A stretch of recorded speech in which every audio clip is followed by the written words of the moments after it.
Welcome back to Wait Until You See This. I'm Krista. And I'm Chris. And Blah. last week I picked Rosemary's Baby, since Chris has not seen that. Hey, let's make love.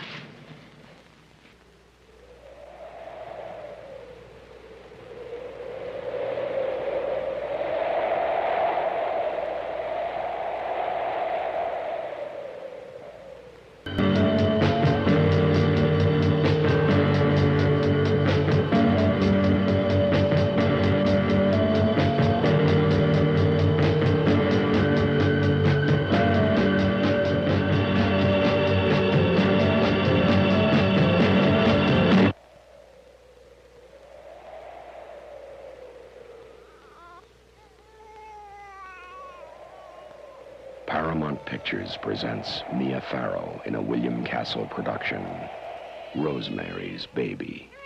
Co-starring John Cassavetes, Ruth Gordon, Sidney Blackmer, Morris Evans, and Ralph Bellamy. Written for the screen and directed by Roman Polanski. From the best-selling novel by Ira Levin. Suggested for mature audiences. It's been a long time since I've seen it. Me too. Yeah, you've never seen it. So, which is surprising because Chris is all about the horror movies. One of his favorite franchises is Friday the 13th. That's true. That's true. Yes. They see. Rosemary's Baby is a 1968 film by Roman Polanski. Just problematic at best. Put that tag in. That's going to be great. Yeah. And it stars Mia Farrow. How would you say his last name? John Cassavetes. John Cassavetes, which is confusing, and you'll figure it out why. And Ruth Gordon. You left me home with a goddamn baboon. Rosemary's Baby. Why have you not watched Rosemary's Baby? I have no idea. I think the opportunity never came up. Seriously.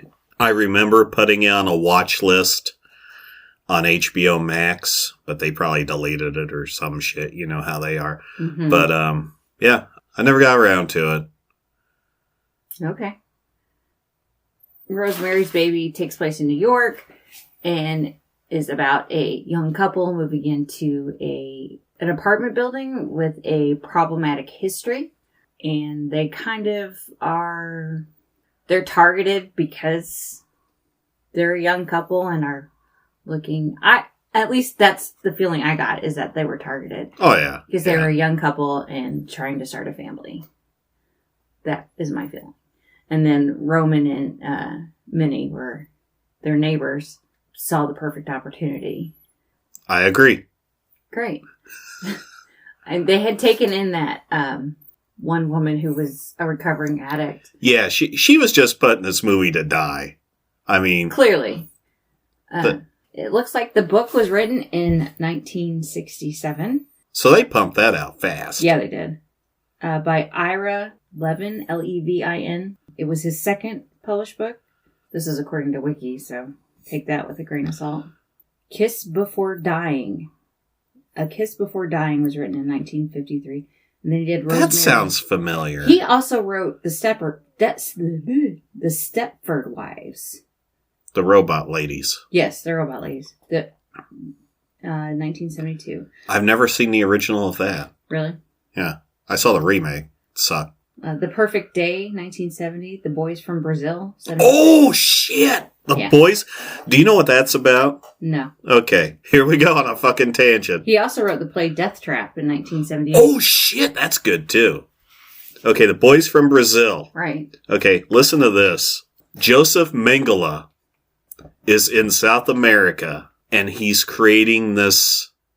They're using Hitler's DNA or some shit. Oh, that's great. Yeah, but the movie, craziest thing in the movie. Joseph Mengele is played by Gregory Peck.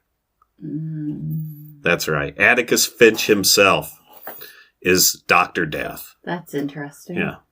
So this guy has a history of writing books that have turned into movies. Like Stephen King. Yeah. Boys from Brazil came out in 1976. I think they pumped that. I think they pumped that movie out quick. Stepford Wives was 1972. I think they pumped that out in 2 years. I wrote the play Death Trap in 1978. I think Death Trap was 80 or 81. I don't know. But yeah, he's on that King plan. We're going to start the movie before the book's even published. That sounds like. All right. Anyway, back to Rosemary's Baby. Oh, shit. Yeah, we were talking about Rosemary's Baby. Enough Joseph Mengele. So they talked about the building. Its history is that apparently that there were these sisters, the Trench sisters, that practiced witchcraft and cannibalism and eat babies. We gotta eat. Yeah, I don't think I'd eat a baby, though. Oh, also they found a dead infant wrapped in newspaper there, according to the lore of the film. So Terry. Oh, body count. Terry. Yep. That was 1. And then Hutch was 2. Yeah, Maurice Evans. I think there's only 2 people who died in this movie. Well, and then they blinded the one guy. Oh, right. It's Tony Curtis. Yeah, Tony Curtis. Legit. It was Tony fucking Curtis! It was Tony Curtis. So, Guy and Rosemary Woodhouse, the young couple, they move into this building, move to this apartment, and they think he's a struggling actor and she's a homemaker. They've just gotten married, apparently, and they need a lot of money for this apartment, but they're determined to live there. And their friends were like, I don't think this is such a great idea. But it was a great apartment. Walls super thin. Super, super thin. One night they're laying in bed and they can hear the ritual next door. It's an actual ritual. It's not, boning or anything. It's like, just to put that image in your head of Ruth Gordon getting the high hard one from Roman. Gross. She actually won an Oscar for this movie. Did she win for this? I thought she won it for this. Let me see. Let me look at my notes. Was it this or Harold and Maude? Yes, Ruth Gordon won the Oscar for Best Supporting. I wrote a little synopsis here. It says, a young couple move into an apartment. They decide to start a family. Neighbors are nosy as hell. They get more than they bargained for. That's anywhere you move to, though. Yeah, I know. They become friends with the neighbors, and Minnie is pushy AF. She is in there all the time. And Rosemary's like, I've had it. She has got to stop. Get the fuck out. Get the fuck out. Get the fuck out. They go over there one night for dinner, and they have a great time. And Rosemary's in one room with Minnie, and Roman is in the other room with Guy. Guy's just having a great time, and Roman's just telling him all these tales of all the people he knew in the show business. And because, remember, Guy's a struggling actor. I think Roman could sell ice to an Eskimo. Probably. This guy's a smooth operator. He knows how to play the game, how to grease the wheels. He's a smoothie. He's a creepy old man is what he is. How's he creepy? I don't know, I mean, at the end, yeah, he's a little creepy. But I don't think he's creepy. Minnie acts like she has dementia or something to that effect. I mean, that's just my personal opinion on that. But so they're now besties now with the neighbors. Well, Guy is. Yeah, Guy is really besties. He's wanting to go over there all the time. Oh, yeah. He's over there all the time. You'd think Roman got a new Nintendo or something. He's over there all the time. A little early for Nintendo. Rosemary and Guy decide it's time to start a family. The time is right. Guy's career is starting to take off. So they're having a romantic dinner. Is there like their anniversary or something to that effect? No, I think they just had a dinner. Oh, just a romantic dinner. Or they were going to have dinner. Clearly they don't have children already. To celebrate. Guys. Oh, yeah, the one guy got blind. So Guy was the understudy in this play. And the main character who he was the understudy for got blinded. in a freak accident. I'm blind, Spartacus. And so they're celebrating that he got the part. They're not celebrating. They're celebrating. They're not celebrating that that guy is blind, but he is Per se. celebrating that he gets the lead role now. So they're celebrating, and Minnie comes over, and Rosemary's like, "Oh God, please, not this bitch." And so she's had it, you know. She brought him dessert, but she brought Guy and Rosemary dessert. This chocolate mousse thing. It was chalky. Well, if you look close, they have different toppings. And you can see clearly which one was supposed to be Rosemary's and which one was supposed to be Guy's. So, are these pudding? They look like pudding. When Rosemary, Jello pudding? Oh, no. Oh, no. I think we know the culprit here. Oh, no. Rosemary's eating her pudding and doesn't like it. And Guy's like, "Oh, it's great. You should eat all of it." And she's like, "I don't like it. I'm not going to eat it." Guy's just like, "I don't know why you won't fucking eat it. Eat it." He's like very pushy about her eating this pudding. So when he gets up from the table and goes to like rinse a dish out or whatever, she dumps it in a napkin that's in her lap. And she's like, "Oh, look, see, I ate it all." I'm like, this is like a classic kid's trick. Look, Ma, I ate all my veggies. She just pulled a pro gamer move. Yes, she did. I wonder how many kids snuck into this movie in, 68? Yeah. And then decided, I'm going to start doing that now. And then, there's just food hidden all over in plants. And Oh my God, my poor plants. So she gets up from the table. Guy has gone in the other room. And she's starting to feel dizzy. She's like, "I have to lay down." So he gets her lay down. And then he starts undressing her. He takes her over next door to Minnie and Roman's. well, there's like other weird shit that she's seeing. Yeah, but she thinks she's hallucinating.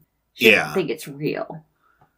But she kind of wakes up in the middle of, The rape? is that the devil? I would say it was a devil or a demon. Well, where'd it go? I don't know. Maybe it was just hanging out at Roman and Minnie's. You're like, I'll see you later. See you next time. Right. So, Hey, have any more of that pudding? oh my God. So bad. Rosemary wakes up the next morning, naked, Scratched. scratched. Got scratches all over. Guy wakes up, and she's like, "Why am I naked?" He says, "Well, you know." She's like, "Why, I was asleep? Why, she was passed out?" So it was better for him. I am just not okay with this part at all. So he forces him. She makes her believe that he forced himself on her while she was passed out. Hey. He said, well, I was drinking too. What a guy. I'm at a loss for words. I mean, she picked a real winner here. He's a man who conspired to get her impregnated By the devil. by the devil. Well, now you know why his career's taken off. Well, yeah. Why? I mean, you sacrificed your wife, her sanity, her mental health, just so you could have a job? Yeah, because the rest of this movie is her being gaslit, what? I don't know what you call it. Gaslighted? By everybody. Bullshitting her by even her doctor. They got the doctor in on it. They got the husband's in on it. I mean, everybody except for her friend Hutch. And guess what? He ends up dead too. Maurice Evans. Dr. Zayas himself. So anybody who brings any attention to her abnormal pregnancy, you're dead. I mean, they had a party and they invited all their friends over and she's in pain this entire pregnancy. Horrific pain. And everybody, the doctor, Minnie and Roman, "Oh, it's fine. You'll be fine." Everybody in the whole freaking building, "You'll be fine. It's okay. It'll go away." She believes them. I understand that you're young, you're inexperienced, you've never had a pregnancy before, but the pain is waking you up at night. You are unable to sleep, unable to eat. You are as pale as a ghost. Yeah, she looked like shit. She did. And then she cuts her hair. And Guy just is like, oh, that looks like, you look fucking horrible. That's horrible. Did you drink the drink from Minnie? Oh yeah, Minnie made her drink every day. And it was prescribed by the doctor. Yeah, but the doctor's in on it too. Yeah, but I'm like, wouldn't that be the first thing? Like, I'm going to prescribe you something that your neighbor's making next door. That's right. It's good. It's fine. Don't worry about it. Everything's all right. I know it's 1968, but I've never heard this shit before about. Right. Yeah, you like house down the corner with all the cats. Yeah, get this medicine here. Right. It makes zero sense. I mean, even when she goes to the other doctor, he calls the other doctor. So here's my question on that, and I'm going to be asking this a couple times. Was Charles Grodin in on the whole witchcraft thing, or did he just call the doctor because this bitch is crazy? I think he just called the doctor because this bitch be crazy. Okay. That was my feeling. He's probably like, your patient has gone bye-bye. Talking about having a devil, I'm the devil. Oh, God. They talked about her period, which I was surprised at. I mean, the devil impregnated her, and 2 days later she was pregnant. Guy does good work, I guess. Apparently. I don't know. What else do I have? Oh, yeah, she gave her this nasty smelling necklace. Oh, yeah, and that's what she was making the drink out of, and that's what got Hutch. Yeah. I keep calling him Dr. Zaius. That's what he looked into, and he was like, she's making you a drink out of this? Right. She's like, yeah, and he starts investigating, and then, boom, he's dead. Actually, he's in a coma for a while. He's in a coma for a while. And then he's dead. He dies after she has the baby, right? Or, like, right before? Right before. Right before she has the baby. Because she's trying to get away. She realized something fishy's going on. And she can't get hold of him because he's in a coma, and then he dies. But he mails her that book, or somebody mails her that book. She starts reading about witchcraft. And then Guy's like, don't read the book. Yeah. Please drink this drink from the crazy old woman next door. It's good for you. Well, Ralph Bellamy says so. And Dr. Saperstein, who was her OB. I'm glad you remember these character names, because I'm just calling Dr. Zaius, Randolph Duke. Oh. She was pregnant and went to Hutch's funeral. Oh, yeah. And then she comes back, and Guy's like, so, how was the funeral? What? It was fucking great. 10 out of 10, Guy. What were you expect? What kind of response are you expecting here? How was the funeral? Oh, it was great. It was great to, They had a hole in the ground. And they put his body in it. Amazing. Never seen that before. What a guy. Guy. 666. Oh, her due date was June 6, 1966. 1966, yeah. They kind of pulled that same shit with The Omen, except it was 76. I think that's all I got. And in the end, she has a devil baby. And they tell her that the baby died. She wasn't allowed to go to the hospital to give birth. She gave birth right there. And they keep gaslighting her the baby's dead. Right. And then she hears a baby crying through the thin walls. Once again, paper thin walls. I did not expect the movie to go... Yeah, I knew this was like, there was some witchcraft going on and all that. But then she walks in to their apartment. Cassavetes is... Cassavetes? Cassavetes. Roman and Minnie's apartment. There you go. And the movie just goes full Satanism. I'm like, God damn, they turned that escalated quickly. Yes, it did. It escalated very quickly. Like, damn. Yeah, they had like this whole bassinet with the black shear tool on it and the little devil baby, and they're crying. And that woman in the corner's like, come on, go to sleep. Come on. Shaking baby. Ah. Shaking it like a goddamn shake weight. Oh, yeah. It was bad. And Rosemary's like, hey, you dumb bitch, stop. And Roman's like, yeah, maybe she's a little more qualified to do this. She is his mother. All right. Final thoughts? Well, I got some notes. All right. Share your notes. All right. 1, I was shocked. Shocked, I tell you. One of the producers was William fucking Castle. William, you mean like House on the Haunted Hill and Tingler William? Yeah. Yeah, because he shows up in that telephone booth scene. Oh, that's right. Because you think it's Ralph Bellamy. He turns around and I'm like, that's fucking William Castle! Oh, yeah. All right. The Dakota, we kind of touched on the Dakota. That's where John Lennon got shot. He wasn't, I don't think he lived there at the time. I think they moved in the 70s. Okay. But there's a shot when they're walking into the building. That's where he got shot. You can't have a William Castle movie without Elisha Cook Jr. Which one was he? He was the guy that was showing them the apartment. Oh, okay. I don't think he was in on it. I don't think so. I don't think he was like a real... Yeah. He's just there for his 6%. Of course. That's all he cares about. I really enjoyed seeing the late 60s, 1970s pink blood. That blood that's just, it looks nothing like blood. I wrote something down about the hourglass coffee pot, which was really interesting. It must have been a percolator or something. Mm-hmm. Yeah. That's great content I'm looking out for the listeners, is stuff like that.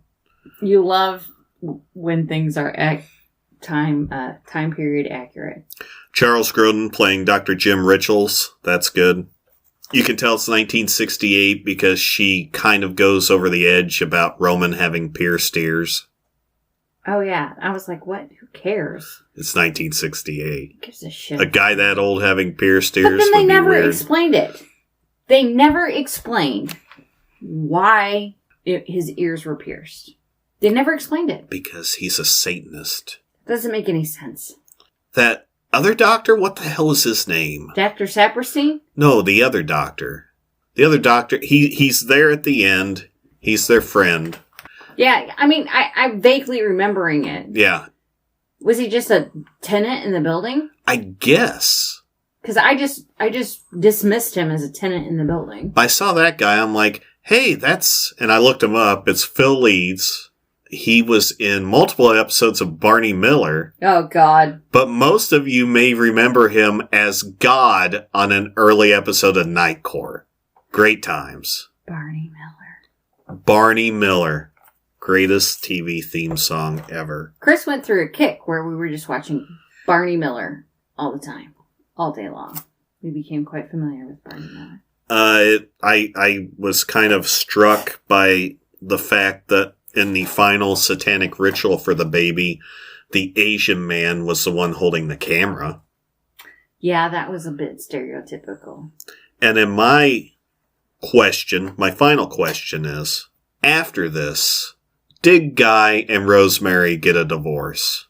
Probably not. I don't know. He pretty much sacrificed his wife For his career? for his career. Yeah, clearly. That's why he was hanging out with Roman, was because he was trying to... Because he's an asshole. Who? Guy. Guy? That guy's an asshole. Fuck my wife. Who cares about her? I want my career. So we saw in the last episode there is a sequel. A TV movie that's horrendous. Apparently, I'm going to watch it.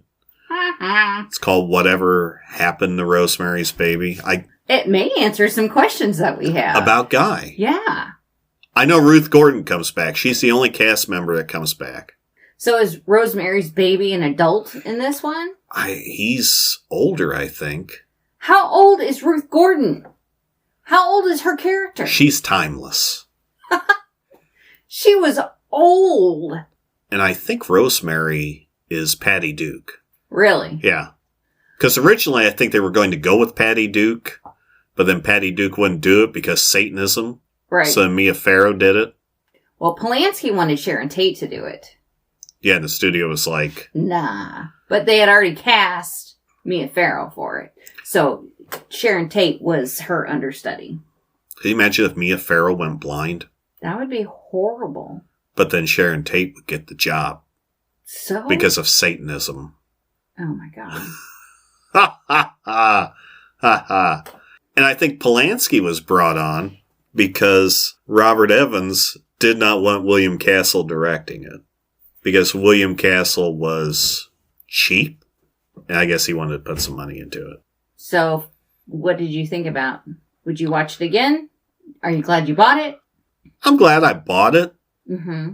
I would watch it again. If I was to rank it right now, I would give it 4 out of 5 stars. Wow. Yeah. Impressive. It's a little long.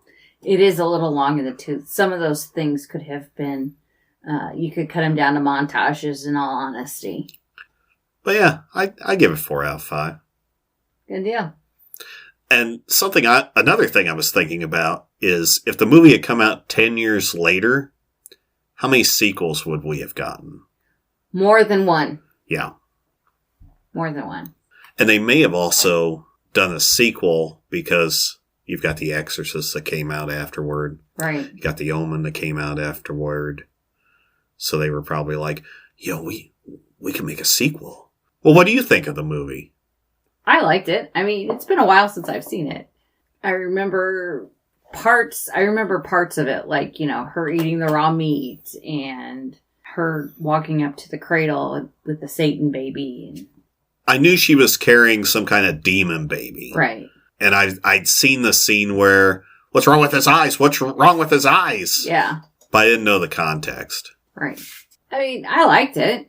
Like you said, it was a little long in the tooth there, but... Do you remember the first time you saw it? I believe it was on Cinemax or something to that effect. And I was up late. And you picked Rosemary's Baby? I did. Growing up, my mom didn't allow horror movies. Yeah, my mom didn't either. Whatever. Stephen King books, anything like that. She was of the belief that if you brought those things into your house, you brought that into your life. So that's how I grew up, and I was not allowed to watch movies like this. The first movie I ever watched was a horror movie at my friend's house when I was probably 11 or 12, and it was Pet Sematary. What a fucking start. I know! I watched it from the other room, but I wasn't allowed that stuff. So I remember watching Rosemary's Baby. How old were you? I don't remember. I was a teenager because I was staying up late and my parents were already asleep. So I was like, I'm going to watch this because they would never let me watch this. I'm going to rebel. Yeah. That was my rebellion, is watching Rosemary's Baby. Well, lucky for you, I watched everything. Yeah, so. Yeah. I didn't see The Exorcist until I was 20... Oh, shit. 25? I was in my 20s when I saw The Exorcist for the first time. All my mom kept saying is, oh, it's so scary. I was so scared. And then I watched it. I made sure my roommate was home, and it was in the middle of the day. I was like, why am I so scared? This is not scary at all. But yeah, that stuff was never allowed in my house. My mom watched this stuff all the time. She would tape stuff late at night, and then we'd watch it later. Yeah, the darkest thing I ever watched with my parents was Dark Crystal. No shit? Yes. Yeah, I remember cowering on the couch, hiding my face in my dad's shoulder. All right, I am anxious. Are you? I want to know what I'm going to have to watch for next week. What is it? Do you want clues? No, I want you to tell me straight up what it is. Well, too bad. I'm going to give you clues. Fuck. All right. It's from that great year, 1977. Oh, God. Okay. It's directed by George Roy Hill. Okay. It has M. Emmett Walsh. You're not going to tell me? It also has Paul Newman in a great outfit, and it's called Slapshot. Oh, my God. You've been waiting for years for me to see this movie. Yep. Because I'm like, if we're doing Rosemary's Baby, I want to do a horror movie. I started off with a horror movie. Yeah. You bring out Slapshot. And I'm doing a newer movie, too. That's the crazy part. I'm like, we'll probably watch something from like the 2000s. And you threw out Rosemary's Baby. And I'm like, Jesus, mine's going to be newer than hers. Well, yeah, I mean, we've been married for almost 10 years, and you've brought up multiple times that you've never seen Rosemary's Baby. So I was like, well, let's watch that first. We got ticked off the list. Like I said, I'm gonna pull a swerve. It's not a Charles Bronson movie. It's not a horror movie. So I was expecting a Clint Eastwood movie, at least. No, I swerved that shit.